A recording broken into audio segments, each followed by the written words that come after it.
This video is brought to you by Miniature Market. Thousands of board games, miniatures, and paints, discount prices at miniaturemarket.com.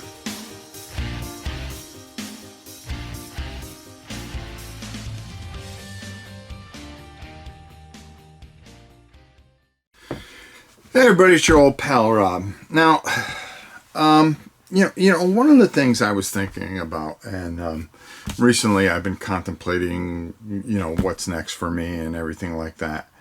And I've been thinking about how I've gamed through my entire life, pretty much, from when I was a kid. One of our neighbors had just a basement full of board games, and we play Life, and we play Carrier Strike and Skirmish and things like that, and how it really affected us. And in high school, when Dungeons and Dragons came out, you know, how that changed everything. And I had this kid, he looked like a little rat, and it's kind of funny because he didn't like me for some reason, because of course I was bigger and this, that, and the other, and he couldn't control the group, and he would kill off my character, Thundar.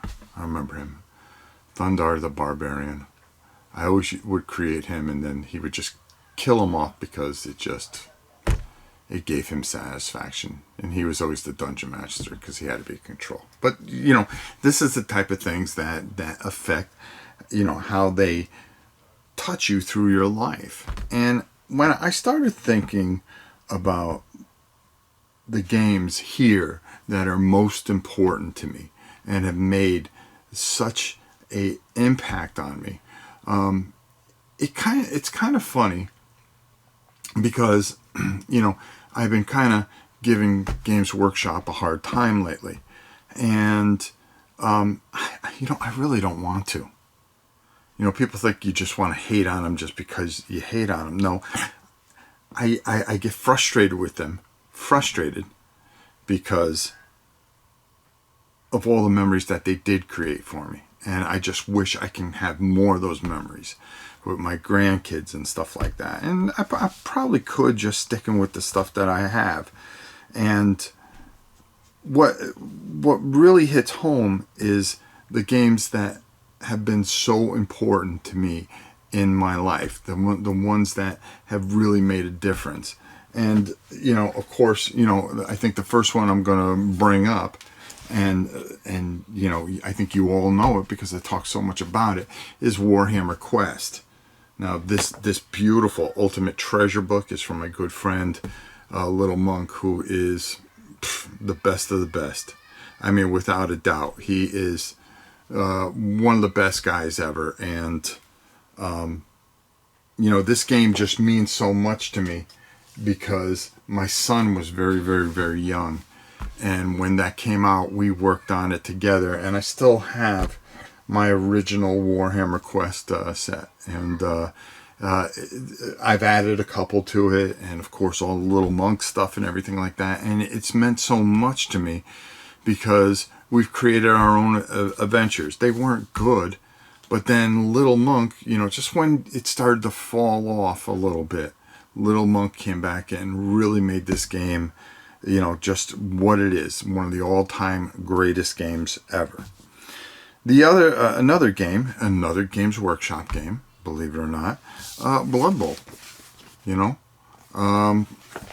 right now I'm working on season 3. And, you know, they've tweaked the rules and done a few different things. But, you know, you could always play with the older rules.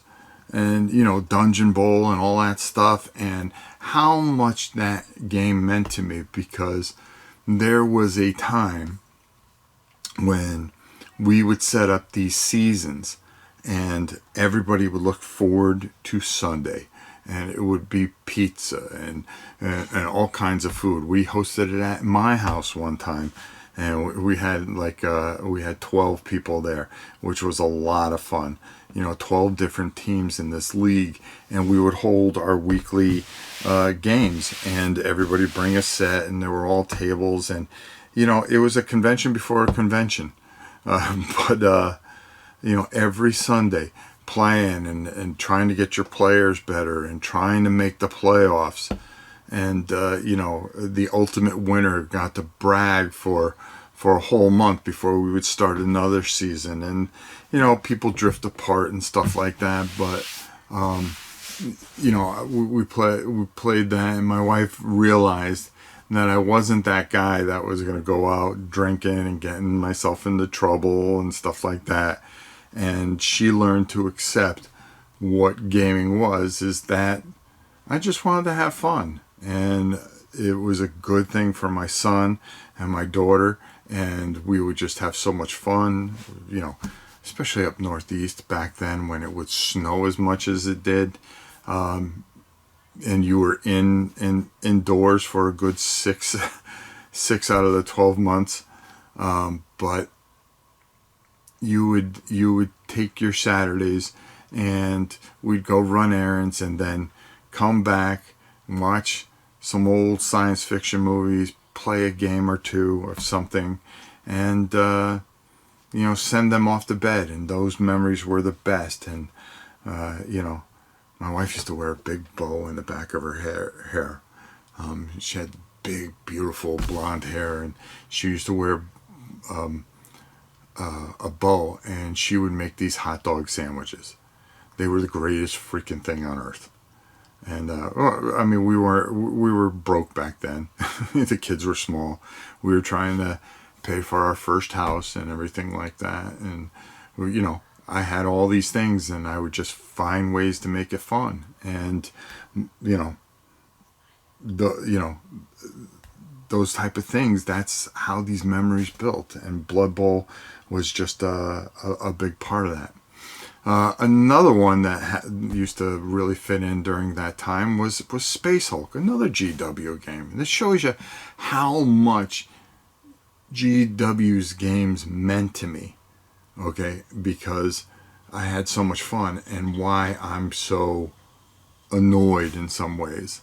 And it's not because I hate the company and I enjoy hating on the company. I want the company to do great, and I just want them to put out great things. But Space Hulk, oh boy, they, especially my son and daughter, they absolutely love Space Hulk. Space Hulk was the end all be all. They loved being the Gene Stealers. And this is another reason why I say, you know, they need to reprint it and you know, come out with some different things. I'm looking for something actually, and you know, the first edition had, you know, a Gene Stealer and you know, the other expansions there, and the book, the campaign book, and there was just so much to it. As the other editions are going on, they gotten better in quality, but they never added the expansions on. And it was always very disappointing. But the memories that we have with Space Hulk and making up, you know, different types of scenarios and things like that, it really always was just a lot of fun. It was their introduction to, you know, 40K and Space Marines and stuff like that. Another big game that just holds up today, and now I'm starting to do things with my grandson, and that's the reason I was looking over here. Yeah, because I wanted to make sure I grabbed the right box. Was Battletech. And Battletech is a game, you know, now that they have Alpha Strike, you know, you can kind of start them even earlier. But, you know, when you think of places like Ironwind, who makes these unbelievable metal, and it always feels good when you have a heavy mech in your hand.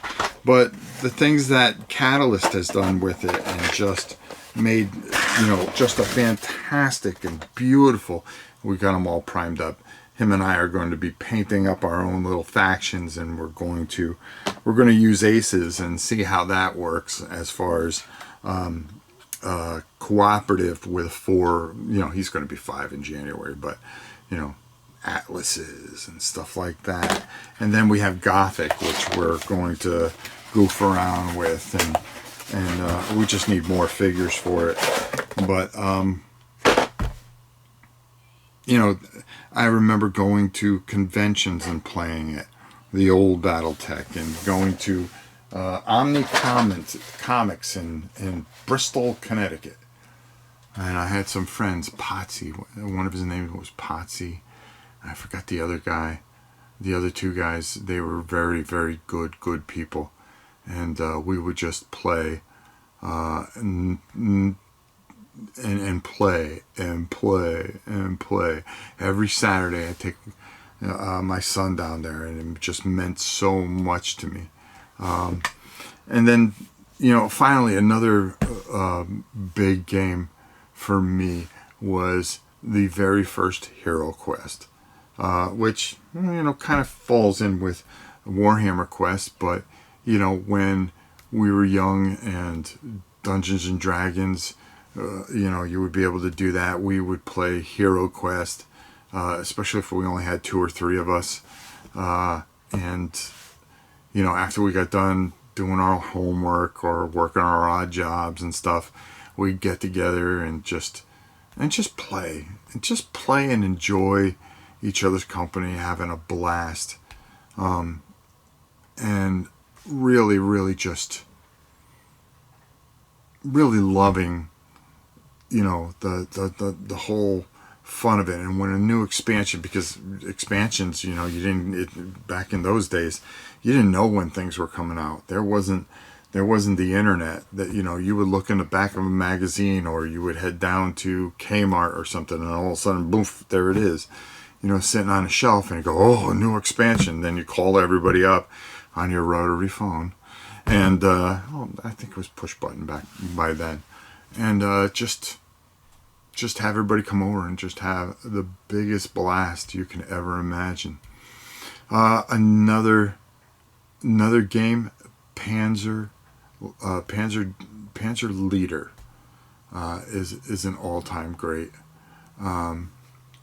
Panzer Blitz, actually, because that came before Panzer Leader. And Panzer Blitz, just spending time with my friends. We loved war games. We loved it, you know, going. There was a convention that would be at the Park Plaza in New Haven, and we would go, and people would have these elaborate setups, and we wished that we could do it, but you know, we saw the Bookcase games and the Avalon Hill games and all the things that they've done, and how much fun we used to have. And, you know, you just sit there, and then we catch the bus back home, and they would have something every month. And, you know, we didn't have money back then, but we work odd jobs and try to pick up things at the convention, and everybody would chip in, and we would, you know, get certain things and stuff like that. Okay, I'm gonna get, you know, Panzer Leader, and the other one would get, okay, I'm gonna get Blitzkrieg, and we would all buy the different games, but we would kind of share them together as a group, and just magical times. It's the best parts of my youth, you know, not running around being an idiot, but actually enjoying my time playing games and interacting with people. It was a lot different back then than it is now, and those games are the ones that stand out. And, you know, there's no script here. I never do a script, but they're games that mean something, and that through time have really touched and moved me. And I would love to see some of the games that you guys have as a list, and put them in the comments. The games that through the years that have influenced you, or really the top games that have built the most memories for you. So, my dear friends, in an age of mass production and overkill and all the other drama that comes with the internet and board games nowadays, what are the things that you remember most and mean the most to you? Until next time, it's your old pal Rob. We'll see you soon, everybody.